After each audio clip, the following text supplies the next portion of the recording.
ਤੂੰ 3 ਵਾਰੀ ਅੱਗੇ ਮਾਫੀ ਮੰਗ ਕੇ ਆ। ਸਮਝ ਨਹੀਂ ਲੱਗਦੀ ਤੈਨੂੰ ਪਿਆਰ ਨਾਲ ਹੈ। ਉਹ ਕੀ ਕਹਿ ਰਿਹਾ? ਕੀ ਜਾ ਰਿਹਾ? ਬੱਚੇ ਨਹੀਂ ਕਹਿੰਦੇ ਸੀ ਸਹੀ ਤਰ੍ਹਾਂ ਬੋਲ ਤਰਾ। ਬੱਚੇ ਕਹਿੰਦੇ ਨਹੀਂ ਜਾਣਾ ਤੇ ਬੱਚਿਆਂ ਦੀ ਗੱਲ ਮੰਨਣੀ ਹੈ ਕੁਰਾਨ ਦੀ ਗੱਲ ਮੰਨਣੀ ਹੈ? ਇਹ ਤੂੰ 2 ਵਾਰੀ ਵਾਅਦਾ ਕਰ ਲਿਆ ਅੱਗੇ। ਕਿਹਨੂੰ ਮਾਰਿਆ? ਤੇ ਅਸੀਂ ਤੁਹਾਨੂੰ ਕਿਹਾ ਮਾਫੀ ਮੰਗਦੇ ਅੱਲਾ ਵਾਸਤੇ, ਜੇ ਗਲਤੀ ਹੋ ਗਈ ਬੱਚੇ ਕੋ ਤਾਂ ਹੁਣ ਕੀ ਕਰਨਾ ਪਿਆ? ਉਹਨੇ ਕਿਹੜਾ ਜਾਣ ਕੇ ਮਾਰਿਆ?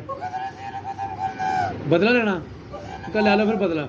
أعوذ بالله من الشيطان الرجيم بسم الله الرحمن الرحيم يا معشر الجن والإنس آمن الرسول بما أنزل إليه من ربه والمؤمنون كل آمن بالله وملائكته يا معشر الجن والإنس إن استطعتم أن تنفذوا